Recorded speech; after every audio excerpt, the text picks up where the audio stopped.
అడగండి వెళ్ళి రాహుల్ గాంధీ గారు రాగానే ఢిల్లీకి వెళ్ళి అడగమని చెప్పండి. స్పీకర్ గారి నిర్ణయం మీద రాజకీయ పార్టీగా మేము స్పందించడానికి ఏమీ లేదు.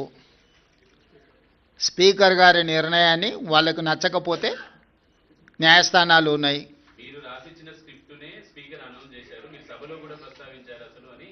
ఇప్పుడు నేను వాళ్ళ అవగాహన రాహిత్యానికి జాలి పడుతున్నా.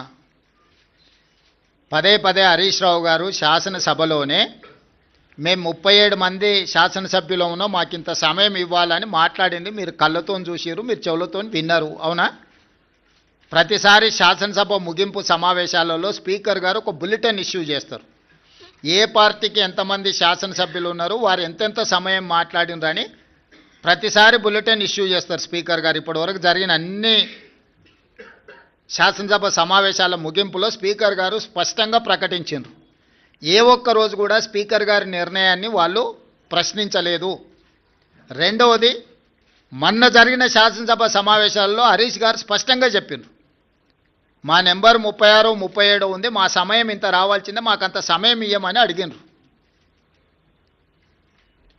టీవీలో పేపర్లో మేము చూసిన ప్రతి నెల 5,000 రూపాయలు ఎమ్మెల్యేల నుంచి వాళ్ళ టీఆర్ఎస్ ఎల్పీ నిర్వహణ కోసము డబ్బులు కూడా తీసుకున్నారని.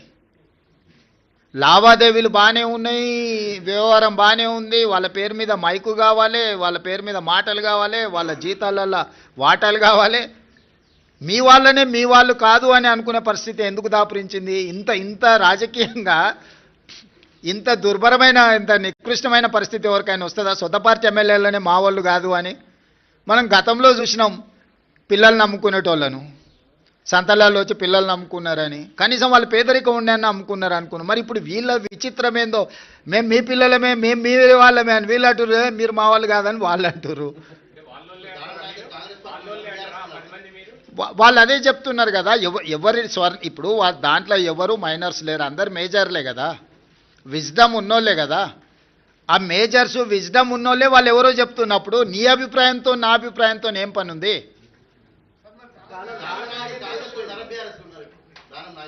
నాగేందర్ గారు చెప్తారు కదా, మీరు అడగండి చెప్తాం, మీరు అడిగిండ్రు అని చెప్పి. ఎస్ అమర్ గారు, అమర్ గారు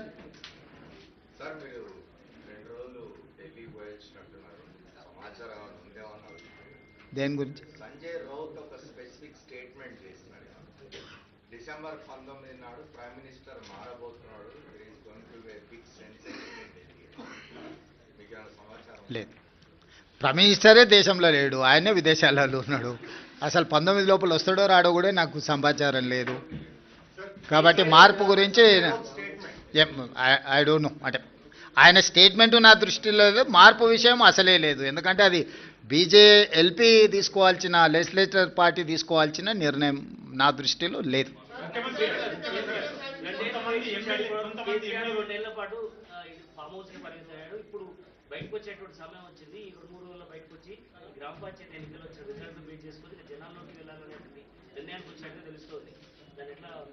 ఎట్లేముంది, 2023 కంటే ముందు కేసీఆర్ బయటనే ఉన్నారు కదా. వాళ్ళు క్షేత్రస్థాయిలో పర్యటిస్తున్నప్పుడే కదా వారు ఓడించింది.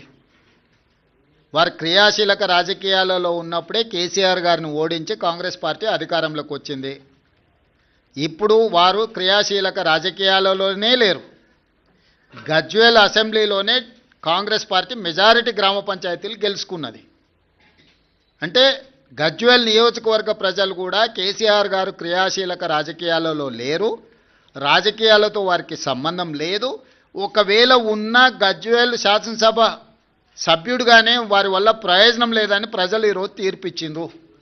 గజ్వేల్ నియోజకవర్గ ప్రజలే కేసీఆర్ నాయకత్వాన్ని తిరస్కరించి అక్కడ కాంగ్రెస్కు మెజారిటీ గ్రామ పంచాయతీలు ఇచ్చిన తర్వాత ఇంకా ఏదో అద్భుతం జరుగుద్ది అని, అల్లావుద్దీన్ అద్భుత దీపం వస్తుంది అని ఆశిస్తే అది ఆశావాహుల యొక్క అభిప్రాయం. నేను కొత్తగా చెప్పడానికి ఏం లేదు. ఏం ప్రభాకర్?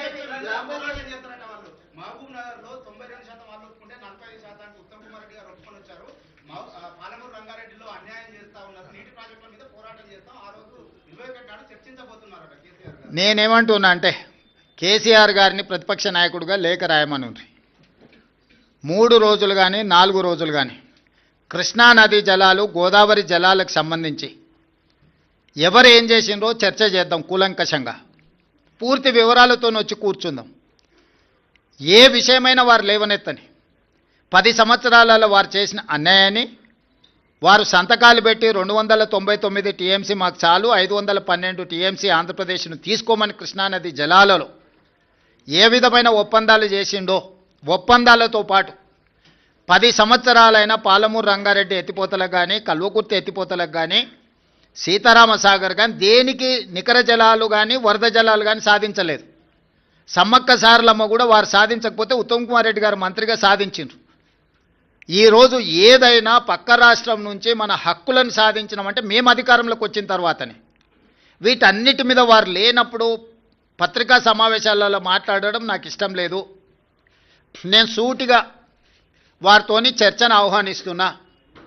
చంద్రశేఖరరావు గారు బీఆర్ఎస్ ఆఫీస్ కార్యాలయంలో చర్చించడం కాదు, వారు అడిగితే ఎప్పుడంటే అప్పుడు ప్రత్యేక సమావేశాలు ఏర్పాటు చేస్తా. కృష్ణా గోదావరి జలాల మీద చర్చ చేద్దాం. పూర్తి వివరాలను, వాస్తవాలను ప్రజలకు వివరిద్దాం. ఈరోజు ఉమ్మడి రాష్ట్రానికంటే కూడా తీరని ద్రోహం చేసింది బీఆర్ఎస్, చంద్రశేఖరరావు గారు. ఆధారాలతో సహా మొత్తం సభలో చర్చకు మేము పెట్టడానికి సిద్ధంగా ఉన్నాము. వారు సభకు వచ్చి చర్చించి నిజంగానే మా వైపు నుంచి ఏమైనా లోపం ఉంటే వారిని ప్రశ్నించమని నేను సవాల్ విసురుతున్నా. బురద జల్లుతాం, పారిపోతామంటే ప్రజలు అన్ని గమనిస్తున్నారు. ప్రజలు ఎవరు అమాయకులు లేరు. నిన్న రిలీజ్ అయిన క్యాగ్ రిపోర్ట్ ప్రకారం పోయినసారి కంటే ఈసారి చాలా మెరుగ్గుంది పొజిషన్. దాదాపు 7% వృద్ధి ఉన్నది. అంటే ఈ కండిషన్ లో మీరు ఏమన్నా ఈ బకాయిలు ఏవైతే ఉన్నాయో అవన్నీ కనీసం ఇప్పుడైనా చెల్లిస్తారా? ఏం బకాయి? నీకేం బకాయి ఉంది రాహుల్? 35,000 కోట్లు సార్. ఎవరికి? డిస్కమ్లకు. డిస్కమ్లకా? చేద్దాం. 35,000 కోట్లు. నేను ముందే చెప్పిన ఆదాయం పెంచుతాం, పేదలకు పంచుతామని. వారు చెయ్యంది, మేం చేసింది సన్నబియ్యం 200 యూనిట్లు ఉచితం, 21,000 కోట్ల రూపాయల రైతు రుణమాఫీ, 9,000 కోట్ల రూపాయలు 9 రోజుల్లో రైతు భరోసా, 22,500 కోట్ల రూపాయలు 4,50,000 ఇందిరమ్మ ఇండ్లు.